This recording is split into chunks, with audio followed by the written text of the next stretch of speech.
The Constitution is one of the oldest and most important documents in our nation's history. It serves to shape and define our way of life and what our country stands for.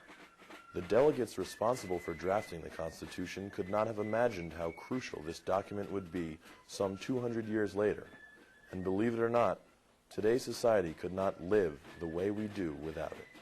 Most Americans, however, have little or no knowledge of this historic document, or at least they think they don't. Simply because someone cannot recite the preamble on command, or list all of the delegates who signed the Constitution, doesn't mean they don't know anything about it, or what it stands for. The Constitution is alive today in almost every aspect of our lives. It is alive in the classroom. It is alive in politics and government. And it can be brought to life in a discussion between friends. Whether or not people realize and understand is another story. It is important to recognize the significance of the Constitution and how much it governs our society today. The United States gained its independence from England on July 4th, 1776.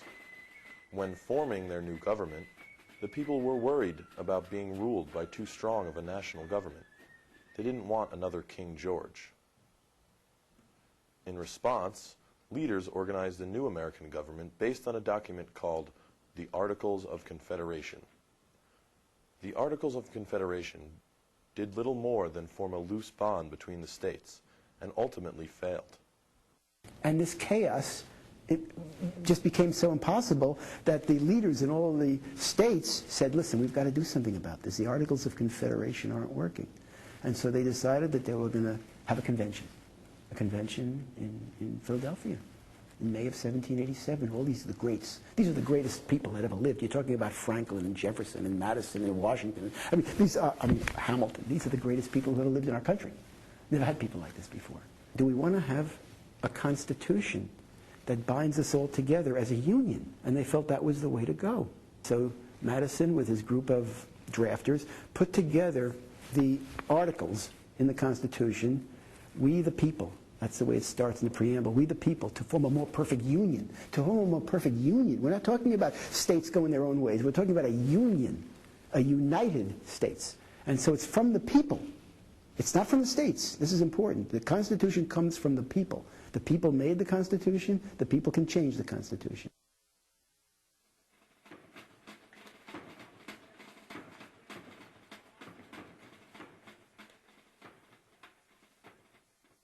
Well, I think the first thing that needs to be said is that voting is probably the most fundamental aspect in a democracy. Oh, I think voting is critical. Now, I wish that more young people realize how important it is to vote. All the statistics show that young people vote in lower proportions than the rest of the demographic groups. In 2004, 50% of all those between the ages of 18 and 24 voted. It's a real problem, and many people try to answer the question, well, why don't young people vote? All the networks called Florida for Al Gore. Our earlier declaration of Florida back to the too close to call column. Yet still are calling that for Vice President Gore, but this is one of those amazing nights. And it now suggests that there is at least a little more optimism, not optimism, but at least hope on the Bush camp. Just moments ago, I spoke with George W. Bush and congratulated him on becoming the 43rd President of the United States. Let me tell you, I don't give people advice, but if the kids haven't gone to sleep, get them in the room, because people are going to be talking about this presidential race for a long time to come. After 2000, people felt that their vote didn't count. So the way the Electoral College was set up is that the number of House members plus 2. Today, New York State has 29 members in the House and 2 senators, so they get 31 electoral votes. It has evolved over time, and in about the 1830s or 40s, states started to tie the electoral votes in each state to the popular vote, because people started to say, well, I want to vote for president. It's not just this Electoral College that should be allowed to vote. Every state but 2 states have a winner-take-all system. So if you win the popular vote in the state of New York, you win all the electoral votes.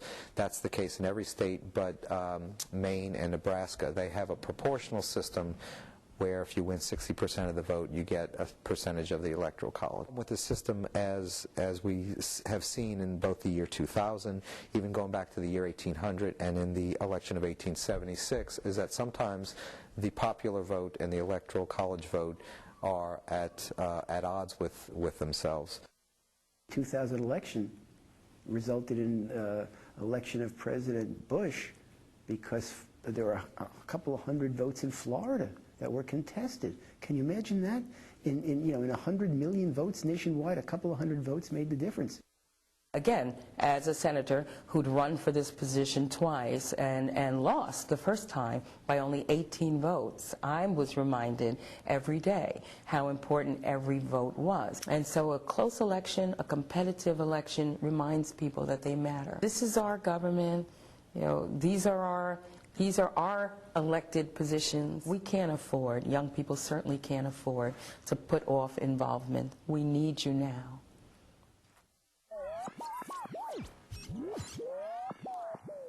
Well, the Patriot Act was put into effect in October of 2001 after the terrorist attacks of 9/11, and according to the people who wrote it, it was an attempt to update the means available to the government. But there's just so much in terms of personal liberty and privacy that isn't explicitly mentioned in the Constitution. Things like electronic surveillance, internet, were not really covered by certain aspects of the law. And so the Patriot Act was an all-encompassing attempt to deal with, I think, two problems. Number one is the changing nature of technology in society, but also the changing nature of the threat. It allows for surveillance in a way that the Constitution itself is violated. The Fourth Amendment really is at the base of it. The right of the people to be secure in their persons, houses, papers, and effects against unreasonable searches and seizures shall not be violated, and no warrant shall issue but upon a probable cause. The government can get a judge to issue a warrant on very, very low factual basis. They can go into your home without even knowing it, and they can leave without even telling you they've been there. Fourth Amendment is pretty darn clear. When you read any of this stuff that's going on with the president right now, I mean, he's close. He's skating by, and he's saying he goes to the special court, et cetera, et cetera. And the Supreme Court keeps coming back and saying, no, you need to comply with the Constitution. I'm very happy that people are questioning things like the Patriot Act from a constitutional standpoint. I don't think that we can relax, ever. We have to be vigilant in terms of our democracy. We have to be vigilant in terms of liberty. We have to be vigilant in terms of our principles and our values. I think at the same time, while we need to fight terrorism, we also need to make sure that we fight protection for our own personal rights, that the government cannot ride, shotgun on us. The end of fighting terrorism, national security, sure.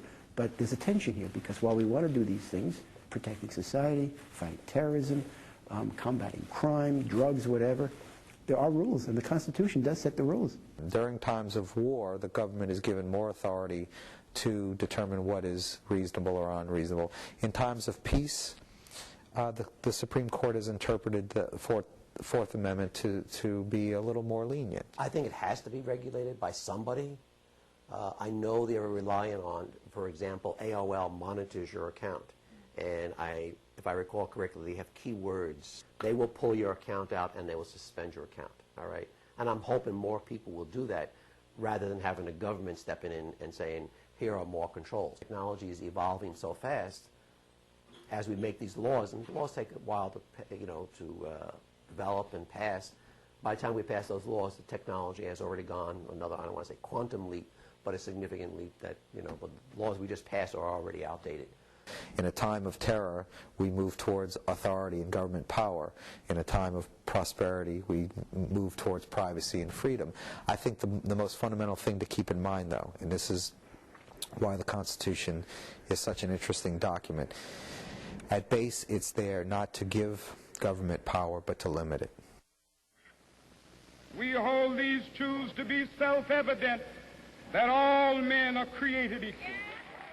The Constitution is the protection that we have against the erosion of individual liberties, against limitations or burdens on equality, I think today that we have to be very watchful. When the Constitution was written, I don't think that people of protected categories were necessarily in mind when the Constitution was being drawn. But I think that as the country has grown, as we have established ourselves as a country, more and more the equal rights has to play a part. The 15th Amendment in 1870, after the Civil War, that blacks were allowed the right to vote. And yet that right was taken away from them right after Reconstruction beginning in the 1880s, when southern states started to put in certain types of restrictions. By the 1960s, at the height of the Civil Rights Movement, you had the 24th Amendment to the Constitution, which more or less outlawed poll taxes, which were basically geared and targeted towards African Americans in the South. And then you had the Voting Rights Act of 1965, which outlawed all types of restrictions that were put in place in the Jim Crow era in the 1880s. The way that the Supreme Court and the judicial body interprets certainly amendments like 14th Amendment that guarantee us equal protections under the law, and then indirectly affect the way that the country utilizes things like affirmative action. Of course, when I meet younger people who have only seen women in the workforce, seen people of color, in various capacities, I mean, it's almost hard for me to realize that they've never, ever, ever had it any other way. Affirmative action helps to open doors. I think that much more needs to be done in terms of actually creating an equal and level playing field. In terms of helping people to get a foot in the door, I think affirmative action has done what it should have done. My father before me worked for a company where, again, as an African-American male, it was a good job, but he would never be a foreman. He would never be allowed to advance. It was affirmative action. It was the power of the law that allowed me to move up. Michigan State case, it was the law school had a point system that they were using where if you were a person of color, you were given additional points in terms of your criteria for admission. And that was challenged, whether or not race is something that could be used as a deciding factor in admitting students to college. And they took another look at affirmative action and how, or if it was still something that was necessary for us today. Many people see it as a form of reverse discrimination. I think that people think that it speaks to quantity and not quality. Plessy against Ferguson, which said that separate but equal for purposes of race is okay. It doesn't stigmatize anybody. And now we look at that as what a horrible, what a bigoted, horrible, one of the lowest moments in the Supreme Court's history. I wonder whether, 50 years from now we'll look back on this debate today over homosexual rights and say, my God, how narrow-minded, bigoted, prejudiced the people were in 2010, whatever, The Constitution plays more of a role in people's daily lives than they may realize. Most Americans know more about the Constitution than they think.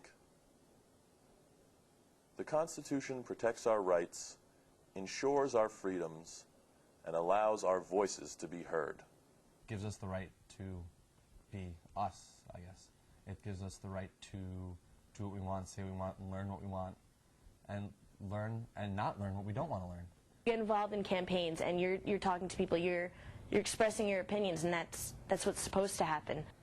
Well, the First Amendment is something that we're going to go through every single day of our lives, because every single day we're going to be out and about talking to people, and we want to make sure that what we say is known, heard, and accepted. What gave you the right to think that you could say whatever you want? Where does that right of freedom of speech come from? Are you allowed to put up signs on your front lawn of your private home, either for a political candidate or for other? And if the local town says you can't put up signs, take down those signs. Wow, I thought I could put up signs. I thought the First Amendment protected me. People don't know that campaign contributions, for example, are speech. Would you know that giving a candidate a campaign contribution is considered speech? And if a government wants to regulate how much campaign contribution you give, they're regulating speech. And that has to be done in conformity with the First Amendment. I've seen people do it through the newspaper, through other publications, and people do it through like blogging sites or the internet.